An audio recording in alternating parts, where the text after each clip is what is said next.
대림절 세 번째 주일 함께 보실 하나님 말씀은 빌립보서 4장 4절에서 7절까지 말씀입니다.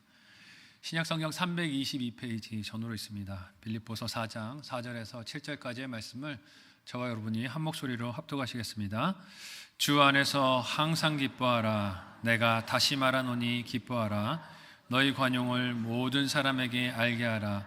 주께서 가까우시니라. 아무것도 염려하지 말고 다만 모든 일에 기도와 간구로 너희 구할 것을 감사함으로 하나님께 아뢰라. 그리하면 모든 지각에 뛰어난 하나님의 평강이 그리스도 예수 안에서 너희 마음과 생각을 지키시리라. 아멘. 옆에 있는 성도들과 인사 나누겠습니다. 사랑하고 축복합니다. 함께 읽은 본문의 말씀을 가지고 진정한 기쁨이란 제목으로 말씀 나누도록 하겠습니다. 오늘은 대림절 세 번째 주일입니다. 저희 교회는 대림절 기간에 따로 이렇게 성탄 장식이 크리스마스 트리 말고는 있지 않지만 다른 교회들은 이 대림절 기간에 초를 하나씩 밝히면서 오실 예수님을 기억하고 기다리는 그런 전통들도 있습니다. 이 대림절 4주 동안에 4개의 초를 밝히게 되고 마지막 성탄절이 되면 5번째 흰 초를 밝히며 예수님이 오신 것을 기억하고 돌아보게 됩니다. 어떤 모양의 초일지 궁금하실 것 같아서 제가 그림을 한 장 준비했어요. 이런 초입니다. 그래서 이 장식의 초들을 보면 보라색으로 3개가 되어 있고 하나는 핑크색이고 하나는 흰색으로 되어 있죠. 각각의 초들에 보면 영어로 글씨가 써 있는데 한글로 번역하면 차례대로 열거하면 이렇습니다. 하나는 소망, 하나는 평화, 다른 하나는 기쁨, 다른 하나는 사랑, 5번째 가운데에 있는 흰색 초는 그리스도를 상징합니다. 여기서 소망이라는 것은 약속대로 오실 예수 그리스도의 재림을 소망한다는 뜻이에요. 2번째 주제인 평화는 그 메시아 되신 예수님께서 가지고 오실 것이 세상과 다른 진짜 평화다. 그래서 그 평화를 기다린다 하는 뜻이 있고요.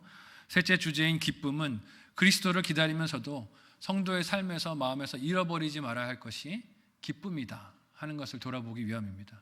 그리고 마지막 4번째 사랑은 다시 오시는 주님께서 완성하실 하나님의 사랑을 우리가 지금 이 대림절 기간에 기대하고 바라고 있습니다 하는 뜻을 가지고 있습니다. 내년부터는 초를 켜볼까 하는 생각도 들긴 하는데요. 그래서 한 주 한 주 이렇게 초를 밝히면서 우리가 기다리고 있는 예수님을 돌아보는 그런 의미가 있습니다. 이런 주제들을 성탄절을 묵상하고 기다리며 대림절 기간을 보내고 있는 것이에요. 대림절 셋째 주일인 이번 주에는 원래 주제가 기쁨입니다.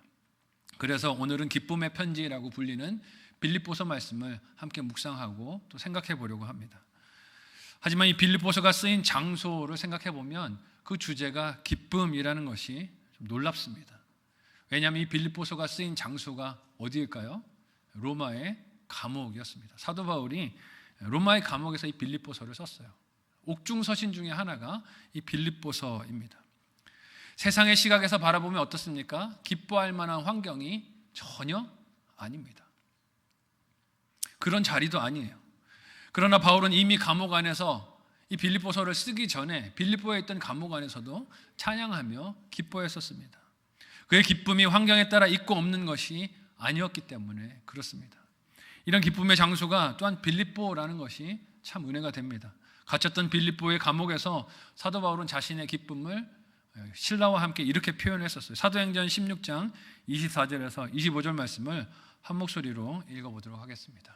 같이 읽습니다. 시작. 그가 이러한 명령을 받아 그들을 깊은 옥에 가두고 그 발을 착고에 든든히 채웠더니 한밤중에 바울과 실라가 기도하고 하나님을 찬송하며 죄수들이 듣더라. 아멘. 간수가 상관의 명령을 받아 바울과 실라를 감옥의 깊은 곳에 가뒀습니다. 가두기만 한 것이 아니라 읽은 말씀을 보면 발에다 착고까지 채웠다 하고 기록하고 있어요. 그야말로 옴짝달싹 할 수 없는 상황에 빠진 것입니다. 얽매임이 그들의 몸을 붙들고 있었어요. 그런데 그 괴로움 중에도 바울과 실라는 찬송을 하고 기도를 했습니다. 읽은 본문에서는 이 찬송을 누가 들었다라고 하고 있습니까? 죄수들이 들었더라라고 기록하고 있어요. 얼마나 신기하고 이상했을까요? 정신 나간 거 아니야? 감옥에 gat혔는데 뭐가 지금 좋다고 노래를 하는 거야? 뭐가 좋다고 기도를 하고 있는 거야? 이해가 안 가네 생각할 수 있을 것입니다. 정신 이상이라고 생각하지 않았을까요? 그렇게 그들이 찬송을 했던 장소가 빌립보였습니다. 빌립보의 감옥에서 이렇게 찬송하고 기도했었어요. 근데 이제 사도 바울이 다시 로마의 감옥에서 그 빌립보에 있는 성도들에게 이 기쁨의 편지를 쓰고 있는 것이죠. 감옥에 갇혀 있는데 어떻게 이렇게 기뻐할 수가 있을까요? 이런 바울의 기쁨과 감격이 대림절을 보내고 있는 저와 여러분에게도 함께 하시기를 예수님의 이름으로 소원하고 축복합니다.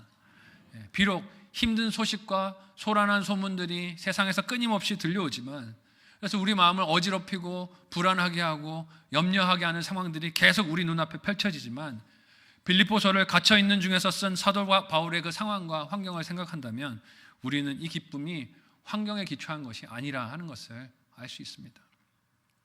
왜냐하면 바울은 수많은 감금과 협박과 폭행과 증오와 괴로움과 고난을 겪으면서도 그의 기쁨을 빼앗기지 않았기 때문입니다. 어떻게 그럴 수 있었을까요? 어떻게 그럴 수 있었을까요? 무엇이 진정한 성도의 기쁨임을 보여주는 것일까요? 오늘 말씀을 통해 두 가지로 생각해보고 우리의 삶에도 적용되기를 원합니다. 첫 번째로요, 가까워 오는 구원이 진정한 기쁨이라는 것을 사도 바울의 이 편지가 우리에게 보여줍니다.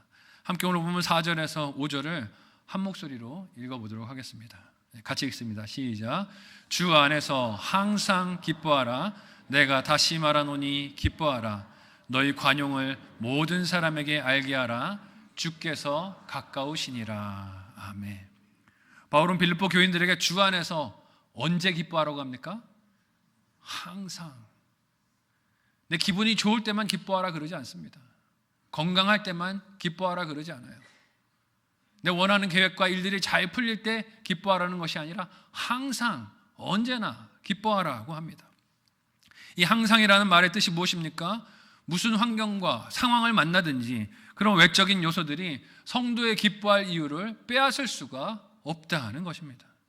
이렇게 항상 기뻐할 수 있는 힘은, 그 이유는 나를 택하여 거룩한 하나님의 백성이 되게 하신 그 사랑이 이 환경의 어려움들보다 더 크기 때문인 줄로 믿습니다. 하나님의 사랑이 환경적인 어려움이나 괴로움들보다 훨씬 더 크다는 것이에요. 그래서 야고보 사도는 하나님의 백성이 되었기 때문에 받게 되는 어려움과 시험을 오히려 기뻐하라고 권면하며 격려하기도 했습니다. 야고보서 1장 2절에서 3절 말씀을 같이 한 목소리로 읽어보도록 하겠습니다.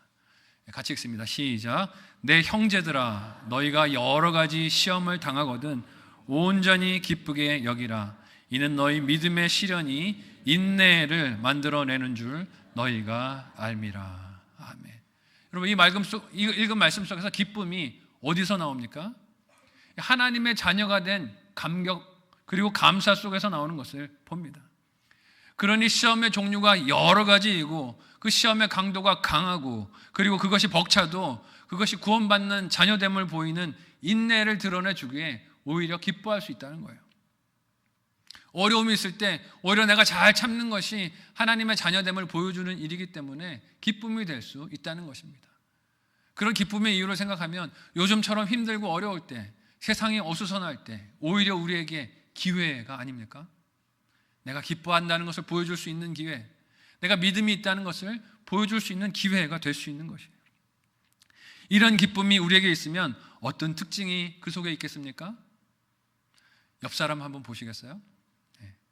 옆 사람 한번 보시고 얼굴에 미소가 있는지 없는지 한번 봐주십시오. 네. 인상을 혹시 빡 쓰고 계십니까? 네. 그럼 이 기쁨이 없는 거예요. 네.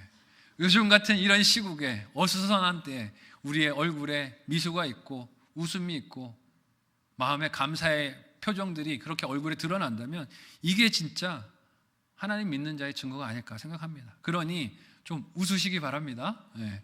웃고 미소를 가지고 기뻐할 수 있었으면 좋겠어요. 항상 얼굴에 미소와 웃음이 있지 않겠습니까? 그러니 사도 바울도 빌립보 교인들에게 항상 기뻐하라 권면하면서 거듭 강조합니다. 다시 말하노니 어떻게 하라고요? 기뻐하라. 내가 다시 말합니다. 기뻐하십시오. 반복해서 강조하는 것이죠. 아무리 강조해도 기쁨은 지나치지 않기 때문입니다. 바울은 또한 성도가 그렇게 항상 기뻐할 이유가 5절에서 주께서 가까우시기 때문입니다 라고 말합니다. 이 가까우시다라는 말의 뜻이 무엇일까요? 어제보다 오늘이, 오늘보다 내일이 우리 예수님의 재림이 날로 날로 가까이 다가오는 줄 믿으시기를 바랍니다. 주님이 그렇게 한 걸음 한 걸음 나에게 더 가까이 다가오고 계시니 그 하루하루를 생각하면 충분히 우리가 감사하고 기뻐할 이유가 된다는 것입니다. 이는 매일매일이 감사할 이유이고 그리고 기뻐할 이유로 차고 넘친다는 뜻이기도 해요. 그것이 성도의 일상이라는 것입니다. 특별한 일이 없어도 똑같은 일이 반복되는 것 같아도 늘 하는 일들을 반복해서 내가 하는 것 같고 지루한 것 같아도 사실은 그 일상이 하나님께서 예수 그리스도를 나에게 하루하루 가까이 보내시는 은혜의 자리인 것을 알면 기뻐하게 된다는 것이죠. 세상의 요란함과 소란함이 평정심을 흔드는 사건들이 찾아와도 아픔과 두려움의 문제들이 끊임없이 나를 괴롭혀도 나를 향해 날마다 더 가까이 다가오시는 예수 그리스도를 그 신실하신 사랑을 바라보면 저와 여러분은 기뻐할 수 있다는 것입니다. 그러니 가까이 오시는 그 예수님을 알고 믿을 때 우리는 그 평범하고 반복되는 것 같은 일상에서도 내 기쁨을 잃지 않을 수 있습니다. 기쁨을 찾아서 이리저리 여행 다니실 필요 없으세요. 기쁨의 이유를 찾아서 여기저기 즐거운 오락거리들을 찾아 헤맬 필요가 없습니다. 왜냐하면 매일 눈을 떠서 생활을 이어가는 그 하루가 하늘에서 하나님이 나에게 주신 선물이기 때문입니다. 놀랍지 않습니까? 눈을 떠서 오늘도 하루 나에게 생명을 주시고 이 선물을 주신 하나님, 나에게 한 걸음 더 다가오신 예수님을 생각하면 기뻐하고 감사할 수 있는 것이에요. 말씀을 묵상하면서 깨닫지 못했던 하나님의 은혜, 또 내 안에 돌이켜야 할 죄, 숨겨져 있던 하나님의 사랑과 하나님의 나라를 바라볼 때 우리는 기뻐할 수 있습니다. 잃어버린 것을 발견하는 기쁨이 그 속에 있기 때문이죠. 무엇보다도 말씀을 통해 용서받은 나의 죄, 그리고 나를 용납하신 하나님의 사랑을 깨닫고 경험하는 것이 성도에게 가장 큰 기쁨이 되는 줄로 믿습니다. 이런 은혜를 알고 기뻐할 때 5절과 같이 성도가 관용하고 남을 향해서 나를 향해서도 너그러운 마음을, 넓은 마음을 품을 수 있는 것이에요. 이 똑같은 구절을 공동 번역은 이렇게 빌립보서 4장 4절에서 5절을 이렇게 번역합니다. 제가 한번 읽어드릴게요. 뜻을 생각하면서 들어보시면 좋겠어요. 주님과 함께 항상 기뻐하십시오. 거듭 말합니다. 기뻐하십시오. 여러분의 너그러운 마음을 모든 사람에게 보이십시오. 주님께서 오실 날이 얼마 남지 않았습니다. 주님께서 오실 날이 얼마 남지 않았기에 이 기뻐할 수 있는 기회를 흘려버리지 않고 누리는 저와 여러분들이 되실 수 있기를 바랍니다. 비록 오늘 힘들고 어려운 환경 속에 살고 있지만 이 속에서 하나님의 자녀인 것을 우리가 어떻게 증거하며 전도하며 살 수 있을까요? 세상과 똑같은 문제로 슬퍼하고 세상과 똑같은 문제로 기뻐하고 세상과 똑같은 문제로 낙심한다면 사람들은 믿음이 있는 것과 없는 것의 차이를 분간하지 못할 것입니다. 예수 믿어도 하나도 다를 것 없네, 그러지 않겠습니까? 예수를 믿어도 믿지 않는 사람들과 똑같은 어려운 일들을 우리가 만납니다. 예수 믿어도 병에 걸립니다. 예수 믿어도 경제적인 어려움이 찾아옵니다. 예수 믿어도 관계의 시련들과 아픔들이 있습니다. 그런 일들을 만나지만 거기서 예수로 인해 기뻐하고 예수님과 함께 기뻐할 때 세상은 성도들의 그런 모습이 어떨까요? 따라해 보시겠습니다. 신기하다. 신기하다가 되는 거예요. 어떻게 저럴 수가 있지? 감옥 속에서 어떻게 찬송을 할 수가 있지? 감옥 속에서 어떻게 기도를 할 수가 있지? 신기하다. 정신 나간 거 아닐까? 그러다가 어떻게 될까요? 궁금해지겠죠. 도대체 그 기쁨의 이유가 뭐냐고, 어떻게 그렇게 즐거울 수가 있냐고 물어보겠죠. 그때 누구를 얘기하면 되겠습니까? 내 안에 계신 예수 그리스도를 얘기하면 그것이 세상이 들어야 할 전도가 될 줄로 믿습니다. 그것이 성도가 작은 일상, 평범한 관계, 용서를 주고받는 너그러움 속에서 나타내는 하나님의 나라이고 예수 그리스도라는 것이에요. 바울은 성도가 그렇게 할 수 있는 이유가 주님께서 오시는 날이 날마다 가까이 다가오기 때문이다 라고 합니다. 그 날이 어제보다 오늘, 오늘보다 내일 더 가까이 우리에게 다가오는 중에 있습니다. 그러니 기뻐할 수 있는 저와 여러분이 되시기를 바랍니다. 이를 로마서 13장 11절 말씀은 그날을 보며 성도가 깨어 있어야 하는 것이다, 오늘 깨어 있어야 하는 것이다 라고 말합니다. 함께 로마서 13장 11절의 말씀을 한 목소리로 읽어보겠습니다. 같이 읽습니다. 시작.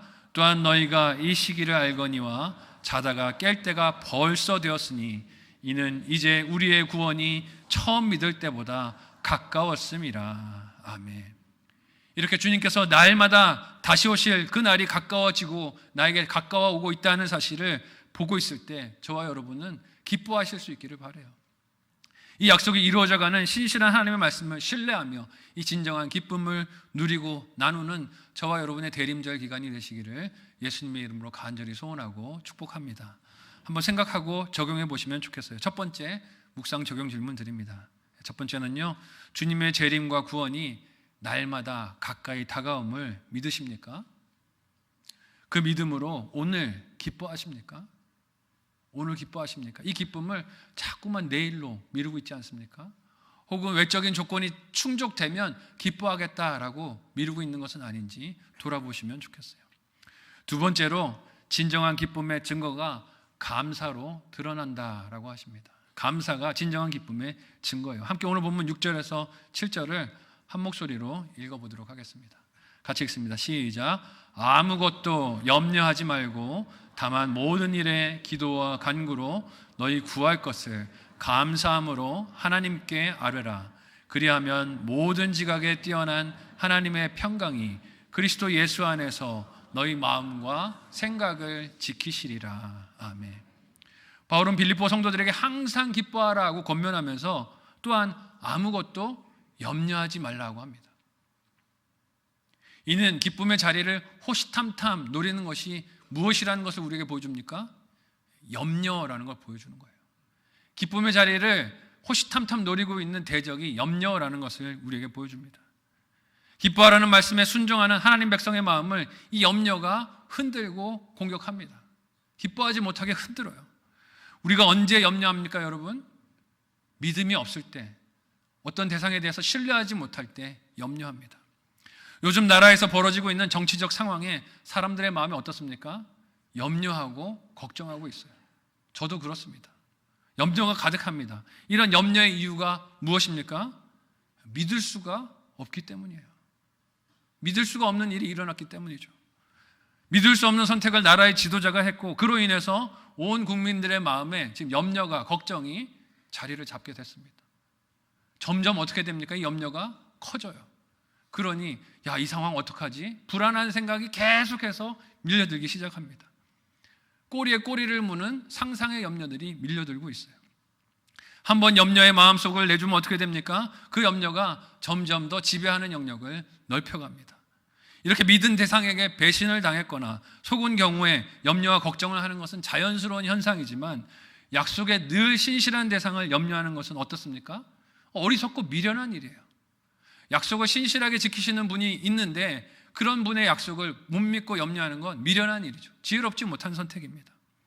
애굽에서 자유를 얻고 광야의 길을 다 지나서 가나안 땅 앞에 섰던 이스라엘 백성들이 딱 그랬습니다. 하나님이 내내 먹이시고 돌보시고 약속의 땅 앞으로 보내시고 거기서 인도하셨고 그 자리에 서서 들어갈 땅을 살펴보게 하셨는데 그 땅을 살펴본 정탐꾼들이 어떻게 했습니까? 그 마음을 걱정과 염려에게 내어주고 말았어요. 안 될 것이란 생각, 망할 것이란 생각, 큰일 났다는 생각에 마음을 내준 것입니다. 민수기 13장 30절에서 33절에 그 내용이 등장합니다. 우리 같이 한 목소리로 하이라이트 된 부분을 주의하면서 한 목소리로 읽어보도록 하겠습니다. 같이 읽습니다. 시작. 갈렙이 모세 앞에서 백성을 조용하게 하고 이르되 우리가 곧 올라가서 그 땅을 취하자 능히 이기리라 하나 그와 함께 올라갔던 사람들은 이르되 우리는 능히 올라가서 그 백성을 치지 못하리라. 그들은 우리보다 강하니라 하고 이스라엘 자손 앞에서 그 정탐한 땅을 악평하여 이르되 우리가 두루 다니며 정탐할 땅을 그 거주민을 삼키는 땅이요 거기서 본 모든 백성은 신장이 장대한 자들이며 거기서 네피림 후손인 아낙 자손의 거인들을 보았나니 우리는 스스로 보기에도 메뚜기 같으니 그들이 보기에도 그와 같았을 것이니라. 아멘. 여러분, 이스라엘 사람들이 들어가서 그 거민들에게 물어봤습니까? 저 어떻게 보이세요? 메뚜기 같지 않습니까? 물어봤습니까? 그래서 메뚜기 같다는 말을 들었습니까? 듣지 않았어요. 그런데 이들이 뭐라고 말합니까? 내가 보기에 내가 메뚜기 같으니, 내가 저 사람들하고 비교해 봤을 때 너무 작고 힘없는 메뚜기 같으니 저 사람들도 나를 그렇게 볼 겁니다. 이미 그렇게 마음을 정해버렸어요. 스스로 메뚜기가 됐어요. 스스로 안 된다라고 마음을 정해버렸어요. 그러니 어떻습니까? 염려로 가득합니다. 제가 본문의 하이라이트에서 색깔을 다르게 표현한 그 동사들을 보면 전부 다 염려로 가득 차 있는 것을 봅니다. 제가 한번 읽어드릴게요.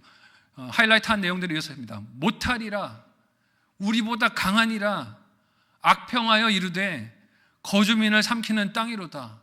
그들은 거인들이로다. 우리는 메뚜기 같다. 안 된다는 것, 못한다는 것밖에 없습니다. 그러니 여호수아와 갈렙이 본 가나안 땅의 좋은 모습이 단 하나라도 눈에 들어옵니까? 안 들어옵니다.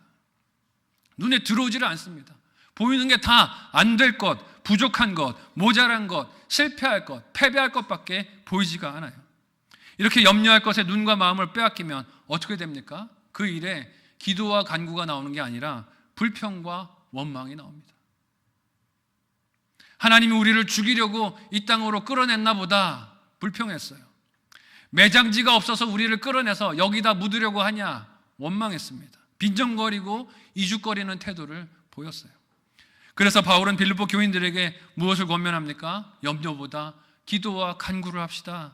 모든 일에 대해서 기도와 간구로 이깁시다 라고 말하는 거예요. 그리고 중요한 것이 그들이 구할 것을 하나님께 무엇으로 아뢰라고 합니까? 감사함으로 아뢰시다 라고 말하고 있어요. 여러분, 감사가 언제 나옵니까? 오늘 내가 서 있는 이 자리, 오늘 내가 누리고 있는 이 일상, 나에게 맡겨주신 이 일이 모두 다 하나님의 은혜라는 것을 알 때 나오는 것이 감사 아닙니까?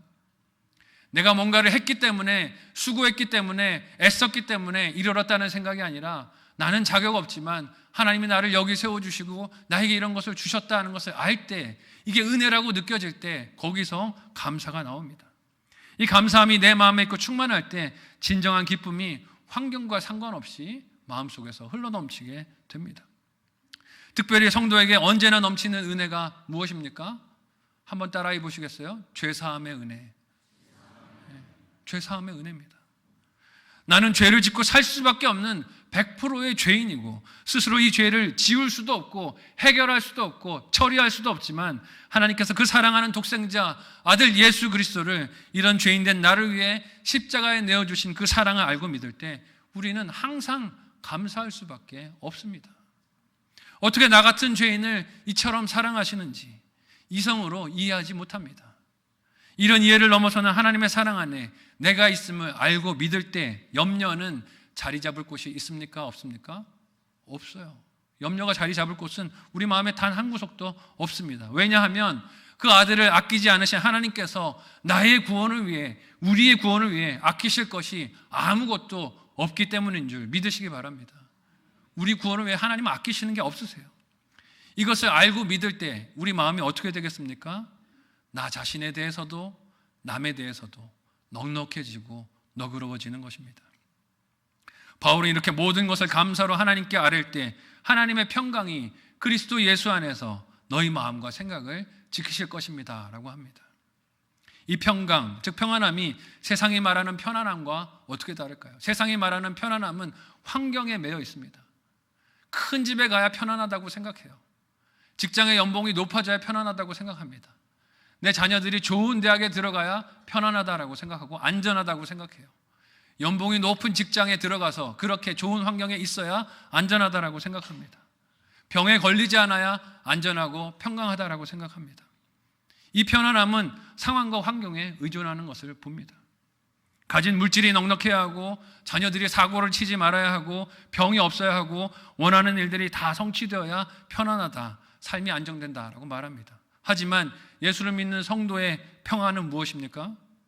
하나님과의 관계 속에서 누리는 평안이고 평강입니다. 죄인인 인간이 어떻게 죄 없는 하나님과의 관계 속에서 평강을 누리겠습니까? 원래 죄인인 인간이 거룩하신 하나님 앞에 서면 두려운 법입니다. 떨리는 법이에요. 정죄에 대한 두려움, 심판에 대한 걱정, 사망에 대한 공포, 나의 죄가 드러나는 문제로 떨리고 걱정이 있을 수밖에 없습니다. 하지만 예수 그리스도의 보혈로 그 모든 죄와 잘못들, 염려가 모두 사라지고 덮였기에 성도는 평강을 오늘 누리는 것입니다. 그래서 담대히 하나님 앞에 나와 예배하며 그 말씀을 듣고 그 말씀으로 내 삶을 비치고 하나님이 가라는 곳에 기쁨으로 나아가고 순종하는 것입니다. 이런 평강을 예수님은 요한복음에서 세상이 주는 것과 다른 것이다 라고 말씀하셨어요. 요한복음 14장 27절 말씀을 한 목소리로 읽어보도록 하겠습니다. 같이 읽습니다. 시작. 평안을 너희에게 끼치노니 곧 나의 평안을 너희에게 주노라. 내가 너희에게 주는 것은 세상이 주는 것과 같지 아니하니라. 너희는 마음에 근심하지도 말고 두려워하지도 말라. 아멘. 여러분, 이 말씀은 예수님께서 십자가에 못 박히시기 전에 제자들에게 먼저 십자가의 죽음을 가르치면서 주신 말씀입니다. 제자들은 이 말씀을 듣고 너무 두려워서 떨었어요. 나는 예수님이 왕이 되러 예루살렘에 가시는 걸로 생각을 했는데 십자가에 죽으러 가신다 하시니 불안하고 염려가 되어서 너무너무 떨었습니다. 그런데 예수님이 하시는 말씀이 무엇입니까? 이 일이 너희가 두려워할 일이 아니다 하세요. 너희에게 평안을 끼치는 일이다 라고 하십니다. 그리고 그 길에 계신 예수님 스스로가 먼저 평안을 누린다라고 하시며 이 평안을 너희에게도 준다라고 말씀을 하세요. 동일한 평안이 예수 안에서 저와 여러분에게도 선물로 주어진 줄로 믿습니다. 대림절은 주님께서 주신 이 평안 그리고 구원의 확신을 염려와 근심이 아니라 기도와 간구 속에서 감사함으로 받는 때입니다. 그래서 우리 입술에 이 감사의 언어가 있을 때 진정한 기쁨이 있는 성도라는 것이 우리의 삶을 통해 드러나게 됩니다. 특별히 이렇게 어렵고 힘든 때, 세상이 혼란한 때, 그래서 남을 향한 불평과 원망이 넘쳐나는 이때 우리가 감사하고 기뻐하고 그 기쁨을 표현하면 세상은 예수 그리스도가 무엇인지를 궁금하게 여기게 될 것입니다. 복음을 전하는 통로가 되는 것입니다. 아들을 선물로 주신 하나님의 은혜와 평강이 넘치는 이 대림절에 저와 여러분의 입술에도 이 감사가, 이 기쁨의 언어가 넘치시기를 예수님의 이름으로 소원하고 축복합니다. 마지막으로 한번 생각하고 적용해 보시기를 바랍니다. 마지막 묵상 적용 질문을 드립니다.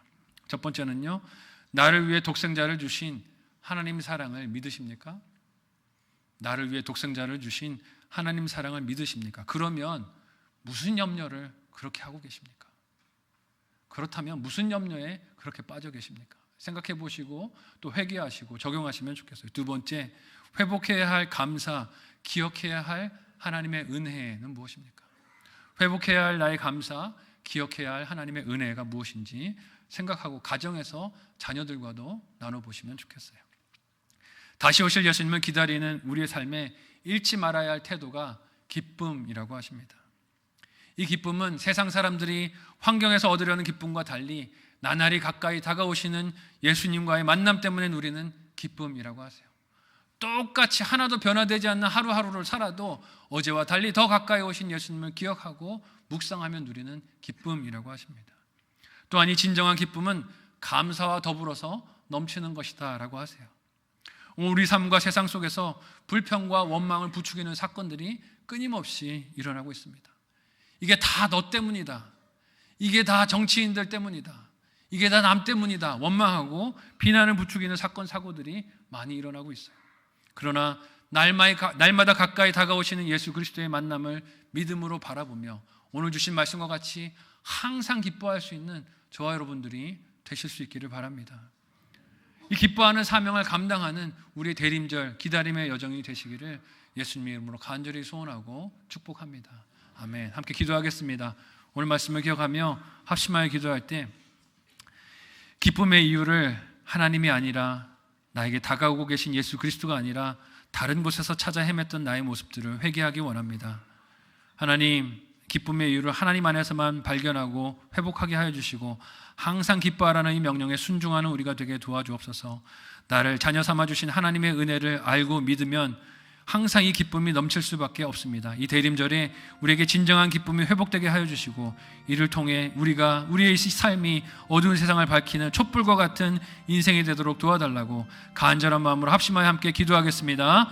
하나님 은혜를 감사합니다. 우리를 사랑하셔서 하나님 빛 대신 예수 그리스도께서 우리를 향하여 찾아와 주시고 하나님 귀한 소중한 은혜를 허락하여 주심을 감사합니다. 하나님 자녀됨의 기쁨을 허락하여 주셨으니 우리의 상황과 환경과 상관없이 항상 기뻐하는 우리가 되도록 도와주옵소서. 염려를 주는 문제들이 있습니다. 괴로움들이 있습니다. 그러나 하나님 그런 괴로움들에 우리 마음을 빼앗기지 않기 원합니다. 우리를 불쌍히 여기시고 인도하여 주셔서 기쁨이 날마다 샘솟게 하여 주시고 믿음으로 감사하며 하나님께 영광 돌리며 하나님 기뻐하신 뜻대로 살아가는 우리 모두가 되도록 도와주옵소서. 연약한 우리를 불쌍히 여겨주시고 하나님 은혜에 머물러 있는 우리가 되도록 주여 역사하여 주시옵소서. 하나님 감사하며 예수님의 이름으로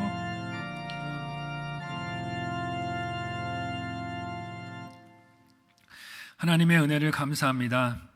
우리를 사랑하셔서 하나님의 자녀로 택하여 주시고 하나님 우리의 삶의 환경이 감옥에 갇힌 것 같고 발에 착고가 채워진 것 같은 괴로움과 억눌림이 있을지라도 우리 입에서 늘 감사와 찬양이 나올 수밖에 없는 이유를 말씀을 통하여 보게 하여 주시니 감사합니다.